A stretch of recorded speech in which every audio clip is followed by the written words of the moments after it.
Monsieur le maire Niek, comme j'aime bien à vous appeler, comment est-ce que vous définiriez l'expérience d'abord? L'expérience, le représentant de l'UNDP parle de son candidat comme un homme qui a une expérience accrue et réelle des hautes... la haute administration, des hautes sphères de l'État, des dossiers sensibles de la République. Alors, je commence par vous. Est-ce que, justement, pour aller vers Etoudji, pour aller vers la faveur des suffrages des Camerounais, il faut avoir cette expérience-là, une expérience qui vous amène à être, dans votre passé, avoir été, justement, un homme au cœur de la République, un homme qui connaît les dossiers, un homme qui a, justement, un parcours qui pourrait amener à ce que les Camerounais lui fassent confiance dès dimanche. Stéphane Bagala, la réalité qui est la vraie, c'est que nous ne pouvons pas dire que l'expérience n'est rien dans le parcours qui mène vers la présidence de la République. Mais l'expérience n'est pas un mot. L'expérience est un ensemble d'acquis qu'on acquiert soit volontairement parce qu'on était à l'école, parce qu'on a exercé, soit involontairement parce qu'on a vu faire. Mais l'expérience n'est pas un mot qui devrait aller seul. Et j'ai expérimenté en vol. C'est vrai en plus. J'ai expérimenté parce qu'en réalité, à la fin, l'expérience est un acquis qui devrait produire des résultats. Oui. Si vous passez, je prends un enfant qui est tellement brillant, mais il réussit à faire dans la même salle de classe 5 ans. Il est expérimenté. Oui. Mais le résultat est nul. Non, il est expérimenté parce qu'il a passé dans la même salle de classe 5 ans. Une parfaite contradiction. C'est ça la contradiction malheureusement. C'est-à-dire en fait, vous êtes dans la même salle de classe, vous êtes expérimenté parce que vous connaissez les meufs, vous connaissez tous les maîtres, vous connaissez tout le monde, mais en réalité votre résultat est nul. C'est comme ça qu'il faut faire. Mais c'est toujours l'expérience. Aujourd'hui, il s'agit de quoi lorsqu'on va vers le palais de l'unité? Ne demandez pas à un homme, on ne vote pas un président pour qu'il salue les gens, pour qu'il marche, pour qu'il parle. Non, le président vaut mieux que ça. C'est pour ça qu'il faut en même temps allier l'expérience à la vitalité minimale possible, mais à la connaissance des dossiers. Parce que l'expérience n'est pas absolument la connaissance des dossiers. Je dis cette fois-ci qu'il y a personne ne partira du quartier pour aller au palais de l'unité. Et la chance que nous avons, c'est qu'il y a très peu de candidats qui justifient de pas d'expérience du tout. Sinon, il n'y en a même pas. Parce que chacun a son expérience. Mais le plus important, c'est que vous avez l'expérience. Vous expérimentez en quoi et qu'est-ce que ça a produit pour le pays. 43 ans plus tard, nous avons un homme d'expérience qui travaille depuis 62 ans. 63 ans d'ailleurs. Parce qu'il a commencé en 62, dans la haute administration. Personne ne saurait dénier l'expérience. Mais le débat n'est pas là-bas. Le Cameroun là où avait cette expérience. Et c'est pour ça que j'ai dit, l'expérience est une très bonne chose, mais il faut que ça serve à quelque chose. L'expérience de notre ami, de nos amis du RDPC, a servi à mettre le Cameroun là où il est. Et pour, il est où? Il suffit d'ouvrir les yeux pour regarder. Justement, c'est la question que beaucoup vont vous poser. Où est le Cameroun selon votre candidat? Ce n'est pas selon. Je prends les chiffres officiels. Allez-y. L'INS, qui est le seul institut qui nous dit comment, sur le plan économique, sur le plan de la population, vous dit que la pauvreté a augmenté de 37,5%. C'est-à-dire, les gens qui vivent en dessous du seuil $1 par jour au Cameroun, entre 2020 et 2024, ça augmente de 37,5%. C'est ça le Cameroun. Le Cameroun, c'est ce que nous voyons tous les jours lorsque nous empruntons nos routes. Le Cameroun, c'est tous les jours quand on va dans un service public. Le Cameroun, c'est ce que le président Biya lui-même décrit, qui vous dit la corruption. C'est lui-même qui décrit, et ce n'est pas nous. Alors, dans ces conditions-là, est-ce qu'il faut considérer l'expérience qui n'a pas donné de résultat au lieu de changer de paradigme? Le choix est facile à faire. Lorsque l'expérience a échoué. Je ne dis pas qu'il faut donner à celui qui n'a jamais rien fait. Mais il vaut mieux, même en interne d'abord, donner à ceux qui, à défaut d'avoir 63 ans de service, ont même 50, ont même 40. Mais aujourd'hui, je pense que le Cameroun n'en est plus là. Le Cameroun doit tirer les conclusions nécessaires. Lorsque quelqu'un vous a promis, à coup de mandat, les grandes ambitions, sans conclusion, sans résultat. Les grandes réalisations, sans résultat. Les grandes opportunités, sans résultat. Et quand on vous ramène aujourd'hui aux affaires de l'Église. Grandeur espérance. L'expérience, l'expérience, c'est quoi? L'expérience est divine. C'est-à-dire, en réalité, lorsqu'on a pris sur le plan opérationnel, sur le plan mathématique, sur le plan scientifique, quelque chose à dire aux gens, on vous dit, il faut espérer. C'est un peu ça. C'est comme dans la Bible. Moi, j'y crois, malheureusement. C'est-à-dire, on vous dit, Jésus reviendra juger les vivants et les morts. C'est l'expérience. Et la vie éternelle, c'est l'expérience pour les bienfaiteurs. Mais j'ai dit, le Cameroun a besoin de ça. Mais ce n'est pas ça que les gens mangent dans leur ménage. Merci pour les 6 minutes 30, monsieur le maire Niek. On va se tourner vers le RDPC sur le plateau. Justement, on prend pour référence ce slogan « Grandeur et espérance » qui s'accompagne justement de l'expérience de votre candidat, de la haute expérience même de votre candidat. Mais expérience, justement, rime aussi avec bilan. Est-ce que cette expérience-là, si l'on s'en tient au relatif propos du représentant du candidat Chiroma sur ce plateau, est accompagnée d'une expérience heureuse, justement, voilà, pour le Cameroun? Très bien, Stéphane Barga. C'est quoi d'abord l'expérience? Quand on parle de la gestion d'un État, l'expérience, c'est la responsabilité maîtrisée. Je voudrais d'abord qu'on s'accorde dessus. C'est la responsabilité maîtrisée. Oui, il peut avoir l'expérience dont on a les données, une expérience négative, expérience peut-être positive, l'expérience négative dans le genre où on renverse la situation en un élève qui redouble la classe et qui est expérimenté parce qu'il revoit les mêmes cahiers tous les jours. Ce n'est pas de ça qu'il est question. Nous sommes là dans la responsabilité maîtrisée, c'est ça l'expérience. Alors, vous avez dit qu'au regard, n'est-ce pas, d'un bilan que les uns préféreraient qualifier de négatif, parce que c'est que je leur concède. Mais je vais essayer de leur dire qu'ils sont là en train de faire exactement ce que j'appelle le voyage dans l'imaginaire. Parce que pourquoi je parle de ça? Parce qu'on fait là des mathématiques qui ne peuvent pas, n'est-ce pas, s'appliquer avec les éléments élémentaires qui sont équiprobables. Ça veut dire que, pour dire que le pays Cameroun, qui fonctionne depuis telle année, n'a rien fait, on est à tel niveau, on n'est qu'au niveau très très bas, les conditions de vie sont mauvaises, et puis le chiffre de l'INS présent. Il faut présenter un Cameroun BIRS en face en disant, voilà le Cameroun BIRS, avec les mêmes moyens, dans les mêmes conditions, avec le même budget de 7 000 milliards, qui a fait ceci, et voilà que ces conditions, d'après le chiffre de l'INS, présente une ascendance alors que le vôtre présente une descendance. C'est ça, en réalité, la comparaison qu'on fait dans la gestion d'un État. Ouais. On ne vient pas faire la comparaison pour dire aux gens qu'il y a eu la crise économique, pour dire aux gens qu'il y a eu un ralentissement de l'économie dans le monde, et c'est comme votre président s'appelait X, c'est parce qu'il avait trop d'expérience que vous n'avez pas fait ce que les autres pays n'ont pas pu faire. Non, cette comparaison n'a pas lieu. Moi, je dis l'expérience dans un Cameroun comme le nôtre, dans un pays aussi diversifié comme le nôtre, non, ce n'est pas un avantage.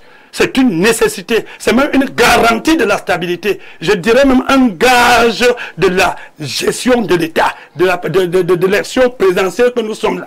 Si vous n'êtes pas expérimenté, oui, j'accepte bien que maintenant on classe l'expérience en deux catégories, l'expérience dans la gestion aux affaires de l'État, l'expérience dans la haute administration, et que là encore, il y a encore un creux qu'il faut établir. Parce que à l'heure où nous nous trouvons, nous parlons de l'élection présidentielle. Donc, je suis convaincu que votre sujet sur les atouts de l'expérience porte à l'élection présidentielle. Et je dis donc que ce ne peut pas être qu'un avantage au Cameroun. C'est un impératif, c'est une nécessité.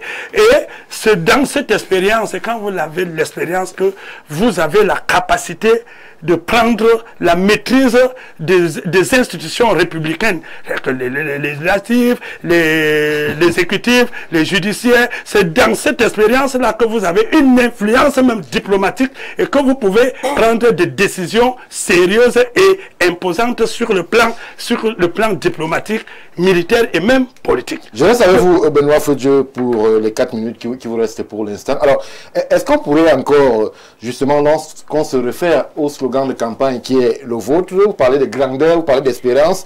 Est-ce qu'après 43 ans d'expérience, on peut encore se retrouver à solliciter l'espérance, ou alors à vendre l'espérance au peuple camerounais? Très bien. Vous savez, on fait vite de confondre l'espérance et l'espoir. C'est deux choses différentes. Et c'est là que je voudrais rappeler aux uns et aux autres. Lorsqu'on ne peut entrer dans l'espérance que lorsqu'on a cherché, lorsqu'on a accumulé certains savoirs, lorsqu'on a préparé ce sur quoi on compte pour un avenir meilleur. Exemple. Alors on est dans l'espérance aujourd'hui parce que pendant plusieurs années, malgré les influences des crises économiques, les crises sanitaires, les crises ceci, qui sont même d'ailleurs gérables que par un homme expérimenté, ne peuvent être gérables que par un homme expérimenté, il s'avère que je ne voudrais pas revenir sur les propos de quelqu'un, je ne voudrais même pas commenter, mais je voudrais seulement rappeler aux Camerounais qu'on est traversé des temps où on avait on plaçait le mandat sur le signe de grandes ambitions, de grandes opportunités, de grandes réalisations, que les gens le comprennent bien que pendant tout ce temps, on a traversé des étapes, mettre en place des projets structurants, mettre en place un certain nombre de choses qui permettent aujourd'hui de garantir un avenir meilleur. Ce nombre de choses, si je prends juste un petit exemple. Aujourd'hui, n'est-ce pas, on est plus foncé avec le mandat du président Paul Biya sur l'avenir des jeunes et des femmes. Des jeunes, et pour dire la consolidation de l'engagement que le président Paul Biya porte sur les femmes, parce que n'oubliez pas que c'est le président Paul Biya qui a donné quand même, qui a essayé d'élever, de rendre les femmes actives, que les femmes sont aussi dans l'action, elles ne sont plus les slogans comme ce fut. Donc les femmes peuvent toujours espérer. Je laissez moi aller au bout, ne me coupez pas. Alors, vous êtes seulement vos nombres de minutes. Oui. Et lorsque vous allez compter mes minutes, vous enlevez ce que vous-même vous avez. Alors, pour vous dire tout simplement que... Tout à fait, monsieur. Alors, pendant donc ce temps-là, on a donc fait protéger, n'est-ce pas, le bien de nos enfants. On a préparer, j'ai dit, les projets structurants, j'ai cité un peu comme les barrages électriques qui, n'est-ce pas, qui concourent à l'industrialisation de notre pays. Et dans cette industrialisation, le président Paul Biya, d'ailleurs, ce qu'il s'engage, n'est-ce pas, à veiller dessus, à continuer, c'est qu'il a étendu la formation des jeunes. Aujourd'hui, on se trouve avec la multiplication des centres de formation jeunes, sachant que c'est le chemin par lequel il cherche à faire répondre, donner la valeur aux jeunes, à répondre aux rêves des jeunes. Alors, il sait que de ces centres de formation, on aura la main d'œuvre nécessaire, on aura le technicien nécessaire pour avoir des plats dans les industries dont on projette, qui sont projetés à travers même la stratégie nationale de développement. Pour dire globalement que l'espérance, quand on parle de l'espérance, ça veut dire aujourd'hui, vous avez épargné et vous avez la possibilité de dire ce que j'ai épargné peut produire telle chose dans l'avenir. C'est différent de l'espoir. On n'espère pas dans le vide. On espère dans ce sens que dans ce qu'on a déjà investi pour atteindre les retombées. Donc, pour revenir dire que l'expérience, puisque nous y sommes, ce n'est pas un simple slogan, ce n'est pas des avantages que porte une expérience, mais c'est une exigence pour gérer un pays comme le nôtre en ce moment, au regard, n'est-ce pas, des difficultés que le monde entier vit, que ce soit sur le plan, je l'ai dit, sécuritaire, que ce soit sur le plan politique ou diplomatique. Et c'est lorsque vous êtes expérimenté que vous bénéficiez aussi de l'autorité morale. Ça... Merci, je reviens vers vous plus tard, monsieur Feuilleux, vous vous exprimez, je l'ai dit, pour le compte du RDPC sur ce plateau. Alors, Roméo Tchala. Pardon? Roméo Tchala. Oui, c'est ce que j'ai dit. Roméo Tchala. Alors, je me tourne vers vous. L'UNDP, le candidat Belobouba Maïgari, c'est pas un inconnu dans le landerneau politique au Cameroun. Il jouit d'une grande et longue expérience, justement, dans les hautes arcanes de la République. Peut-on avec lui, justement, se tourner vers quelque chose de nouveau, si évidemment les Camerounais lui font confiance le 12 octobre prochain? Est-ce que son expérience, telle qu'il l'a reçue depuis tant d'années, pourra-t-il la mettre? Est-il en capacité encore de la mettre pour proposer un Cameroun différent? Très bien, Stéphane. Heureusement que vous êtes journaliste. Normalement, vous devriez dire les Camerounais doivent mettre leur confiance en Bello Bouba Maïgari. Moi, je n'ai pas d'opinion sur ce plateau. J'ai dit heureusement. Donc, j'ai suivi beaucoup de choses qui font une redondance dans ma tête. Les Camerounais méritent mieux que ce que les autres proposent aujourd'hui. Il me semble que l'imposture a élu domicile dans notre pays. L'élection présidentielle est une phase très cruciale. Un moment où un peuple prend rendez-vous avec un homme. Un homme capable, jouissant de toutes ses facultés psychologiques, morales et intellectuelles pour mener à bien la destinée ou le destin d'une nation. L'homme ne pourra jamais, au grand jamais, bâtir avec des imposteurs qui ont fait de l'imposture leur leitmotiv et leur quotidien. Il faudrait que les Camerounais ne se perdent pas. Parce que le flagornant peut arriver, il va vous dire ce que vous voulez entendre. Parce qu'il a l'art. On dit que le mensonge donne des fleurs, mais ne donnera jamais de fruits. La politique, c'est une science. Ce n'est pas une imagination. Ce ne sont pas des suppositions hypothético-déductives où on introduit des choses dans l'ordinateur cérébral des Camerounais pour les séduire et les faire croire qu'on est celui-là que le peuple attendait. Non. Ça, c'est l'usurpation. Et certains candidats se sont précipités lors de cette élection présidentielle pour usurper le titre. C'est comme grand-mère nous racontait une histoire quand on était au village. Elle avait l'accoutumance de dire la tortue, comme la tortue savait qu'on amenait toujours la nourriture au salon, la tortue est allée dire qu'il s'appelle, moi je suis un bêtis, il s'appelle Bourleba. Tout en sachant que Bourleba, ce sont des gens qui sont au salon, là on apporte la nourriture. Tout en sachant que quand on va dire que, on va demander à la jeune fille par exemple, à qui est-ce qu'on a demandé que vous remettez la nourriture, on va dire, la jeune fille va répondre aux gens du salon.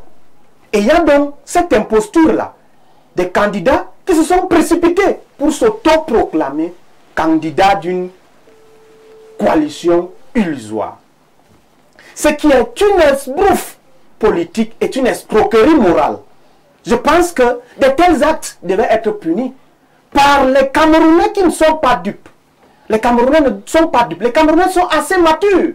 Et je ne suis pas sûr que l'ensemble des Camerounais vont cautionner ce qu'un certain média, pour ne pas le nommer, Jeune Afrique, traitait l'opposition camerounaise de bête.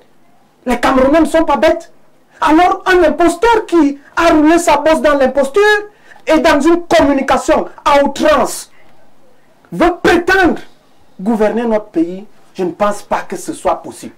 Les Camerounais ne peuvent pas s'hasarder à confier leur avenir et leur devenir entre de telles personnes. Oui. Maintenant, nous, à l'UNDP, on le dit toujours, le candidat, c'est son programme politique. Le candidat, c'est sa base électorale. L'UNDP n'est plus à démontrer dans ce pays. C'est la première force politique nationale de l'opposition. Depuis, c'est vérifié et vérifiable dans les institutions de la République. C'est à partir de là qu'on reconnaît la sérénité d'une formation politique. Ce n'est pas dans les fanfaronnades, dans de la gesticulation médiatique et dans l'usurpation, dans la fabrication des images. Non, ce n'est pas comme ça que ça se passe.